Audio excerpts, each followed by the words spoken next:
I just returned from my favorite place on planet Earth, the Oregon coast. I just can't get enough of this coastline. I mean, I grew up here and I've explored nearly every inch of it, and I want to share my favorite places with you. So this is my Oregon coast top 25.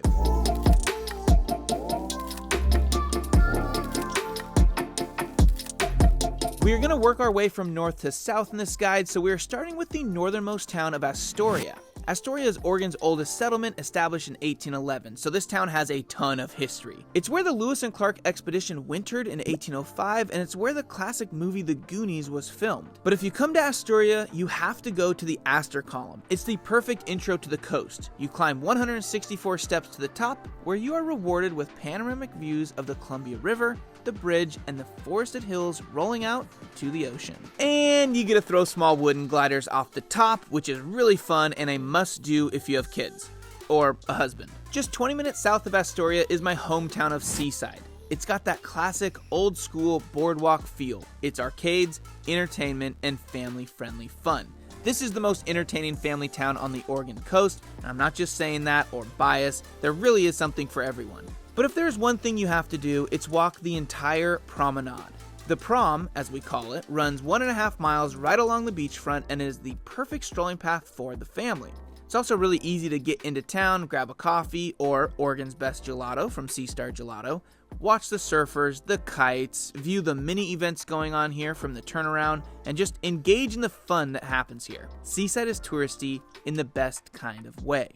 But if the Oregon coast was a parent and they had a favorite child, Cannon Beach would be it. This is Oregon's most iconic beach town, and it's located just 8 miles south of Seaside, making it an easy stop for any northern coast road trip. Cannon Beach is filled with galleries, coffee, cafe, boutiques, which, by the way, if you're going to go to a boutique, go to Jenny B Boutique. They will take care of you. Long story short is the pace of life is a little slower here, but in the summer, it's the opposite. The iconic thing to see here is Haystack Rock, jutting 235 feet out of the sand, surrounded by tide pools that come alive at low tide. Haystack is not just one of the most recognizable Oregon landmarks, but Western U.S. landmarks. And if you are visiting April through July, you will be able to spot the puffins nesting atop this giant rock. That is a special sight. Next up, just 7 minutes south of Cannon Beach, is Hug Point, a recreation area that got its name from the old-timers. Before Highway 101 existed on the Oregon coast, travelers on horse and buggy would literally use the beach as a byway, but they had to hug this cliff at low tide to get around this rock point. And you can see they made a road through the rock, and you can still see their wheel ruts in certain places along the rocks, especially on this slab, as evidence of the historic route. I would recommend visiting Hug Point at low tide. It's a lot safer. You'll easily be able to walk that same path, past sea caves, cool rock formations, and enjoy the small waterfall that flows right onto the beach. And just 10 minutes south of Hug Point is an even better beach and Megan's favorite on the entire Oregon coast, Oswald West State Park, also known as Shortsands, locally known as Shorties. To access Shorties, you get to hike this beautiful trail through an old-growth coastal forest along a stream for about 15 minutes until you cross a bridge and get spit right out onto this perfect crescent-shaped beach bookended to the north by Cape Falcon. It's one of the most perfect beach experiences you can have. Short Sands is one of my favorite places to surf in Oregon as well. It's perfect for all ages, it's got a few really fun waves, the water is extremely cold, but it's just a great beach for chilling and relaxing with the friends and family. I'm going to warn you, this place can get very crowded in summer, so make sure you get parking early. After all those activities, I'm getting hungry, which is perfect because just 20 minutes south of Shorties is home to this eye-popping food stand right off Highway 101, the original Pronto Pup. They claim to have invented the now famous food item, the corn dog, or Pronto Pup, back in the 1930s. It's classic Americana, crispy, golden, and somehow tastes even better by the ocean. Grab one, stroll the beach, check out Twin Rocks, or as we do, stuff your face as fast as you can and then hit the road again because that was just an appetizer. 20 minutes away is one of the best places on the coast for food. Tillamook Cheese Factory. You can't drive the coast without stopping here. The Tillamook Cheese Factory is both a tourist attraction and a working co-op factory. They recently underwent a major renovation that really upped the experience here. It is so well done. It reminds me of the Guinness Storehouse in Dublin or like the Nike campus in Beaverton. There's all these different stations for how the cheese is made. It's just so sick. You can learn all about the operations of making cheese and ice cream and there are many other award-winning products. And you can do all of this while watching the cheese literally being made. Don't forget to sample all the different types of cheeses, and then head down to the cafe to grab some warm grilled cheese and a cold scoop of ice cream. This is an Oregon tradition. Another tradition that you should follow is just clicking the like button, dropping a comment, or using my code to buy some Oregon-made travel products below. They are sustainable and awesome. But let's get back to it. Just a 20-minute drive from Tillamook is Oceanside, a small, peaceful town with one big secret: a tunnel carved through the cliff at the north end of the beach. Walk through it, watch your head, and you'll come out the other side to a little hidden beach that is aptly named Tunnel Beach. It feels like you're entering a whole new world. Fair warning though, this is a much smaller beach, and Oceanside Beach is the better spot for relaxing. This beach is more fun for adventure, especially the farther you go north. I'll let you explore there, but it has started to get more famous due to social media videos, but still worth visiting. And on the opposite end of the spectrum, a beach that will be very empty if you're up for a hike, Cape Lookout South Beach delivers. Just 20 minutes south of Oceanside is the trailhead, where you embark on the 2.5-mile hike down to the beach. With ocean views almost the entire time, this 900-foot drop in elevation goes by pretty quickly on the way down. On the way up, not so much. It's pretty brutal, pack lots of water. But the effort is certainly worth it, because once you get to the beach, it will be nearly empty, and it just feels like it goes on forever. To the south, the north, there's this big headland, but it's got great sand, it's a great beach for relaxing, and yeah, good luck on your hike back up. 30 minutes south of Cape Lookout is an absolute beauty of a destination, Pacific City, or locally known as PC. It has everything you'd want in a coastal town: giant sand dunes, sea stacks, a nice surf break, iconic dory boats that literally drive straight onto the beach, and an iconic burger and beer chain, Pelican Pub and Brewery, right on the beach. Interestingly, this rock stack is also named Haystack Rock, like the one in Cannon Beach. This one's about 50% taller, coming in at 340 feet tall. It's a great view, but the thing to do here is to climb to the top of Cape Kiwanda, this giant sand dune. It's got the best views from up there, and then you gotta run down it, jump down it, tumble down it. Such a blast. It's just a great way to tire out the kiddos and also the adults, because this sand dune will kick your butt. It is a brutal walk, but worth it. Another Oregon spot to check out, but requiring almost zero effort to experience, is 20 minutes south of PC, the Neskowin Ghost Forest. At low tide, dozens of ancient tree stumps appear from the sand on the south end of Neskowin Beach. These are frozen-in-time remnants of a Sitka spruce forest buried by an earthquake about 2,000 years ago. It's such an interesting beach, and it's one that not a lot of people, even locals, know about or have seen, because it's pretty easy to miss. So make sure you come at low tide if you do want to see the stumps. You'll also be able to walk around and check out the iconic Proposal Rock. So if your girlfriend wants you to stop dragging your feet and commit already, yes, I'm talking to you, this might be your spot to pop the question. I mean, check out that sunset. It doesn't get better. Jumping 40 minutes south to the whale-watching capital of Oregon, Depot Bay. Depot Bay is also home to the world's smallest navigable harbor. This is a small, blink-and-you'll-miss-it type of town, but it's obviously worth a stop, especially if you are here during whale-watching season.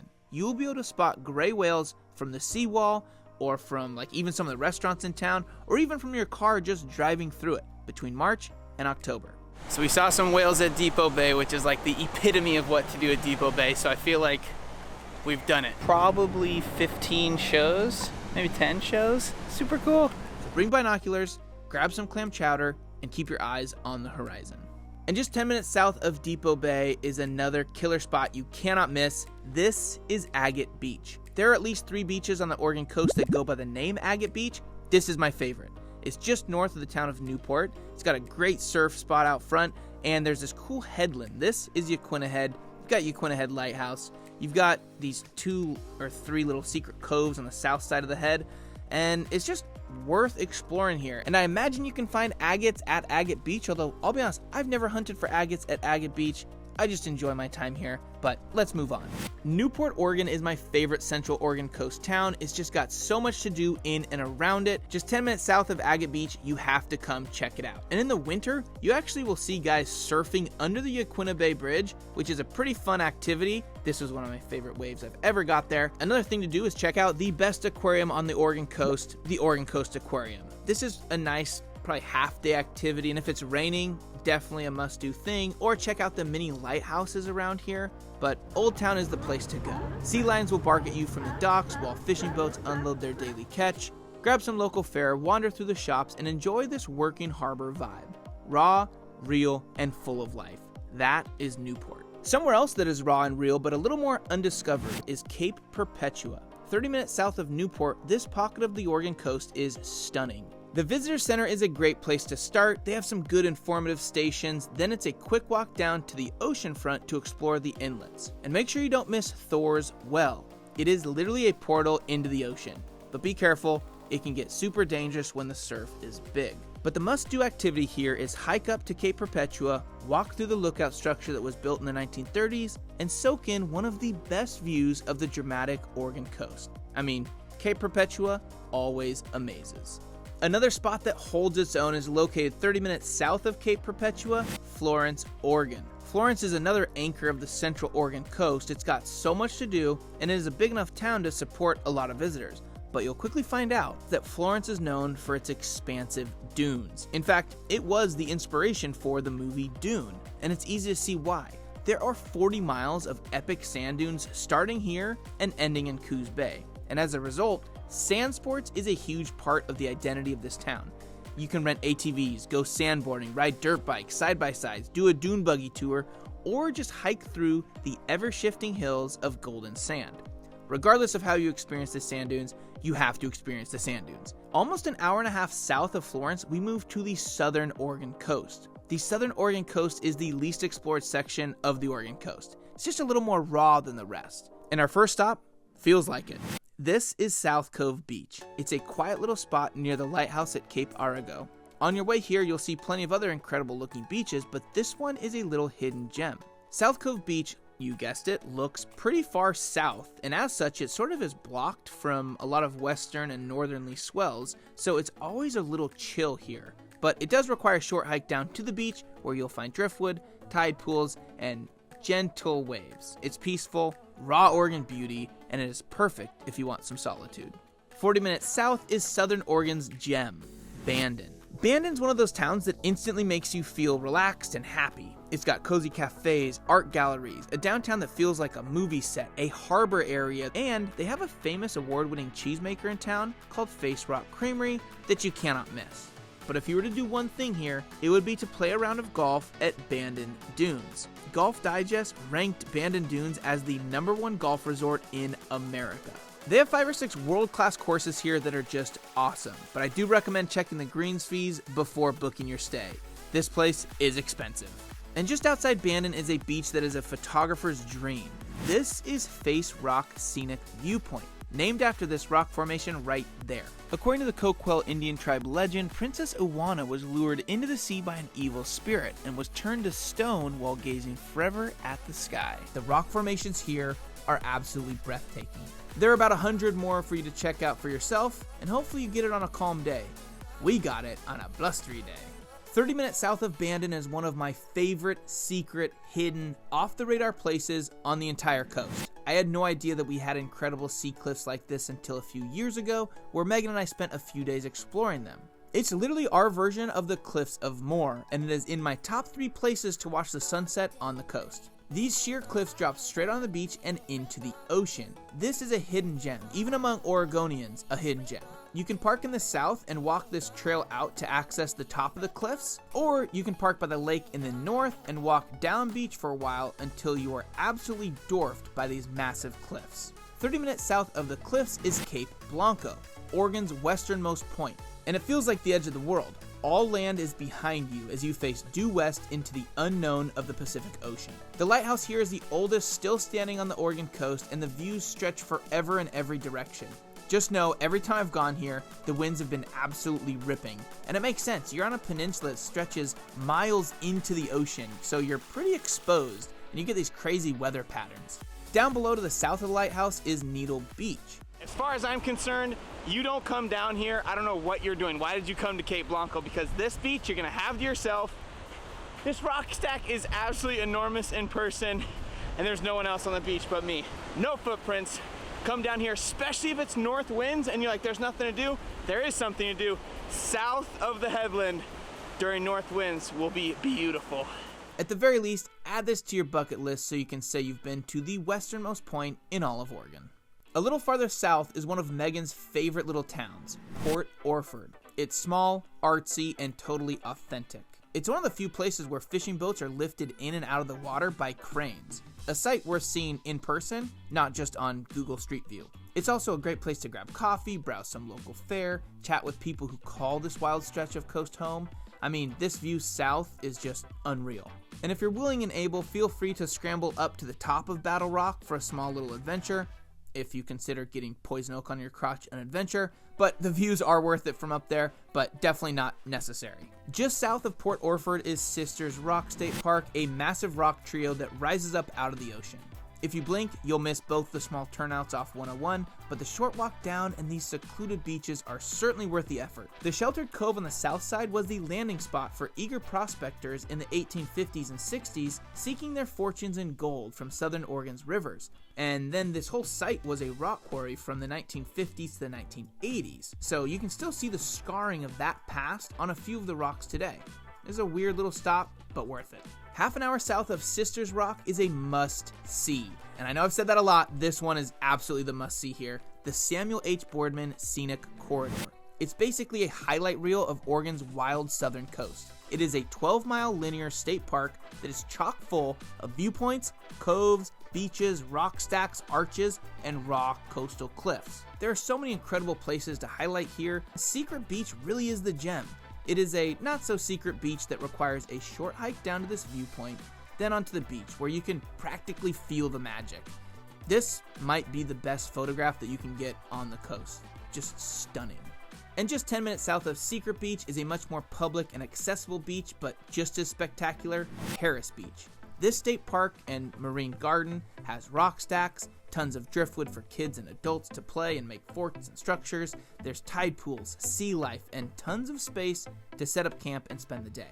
Also, this beach is right in Brookings, Oregon, which, if you're gonna come here, grab your donuts and coffee in the morning from Honeybee Bakery. It's the perfect way to start the day and the perfect way to end this Oregon Coast Top 25 adventure.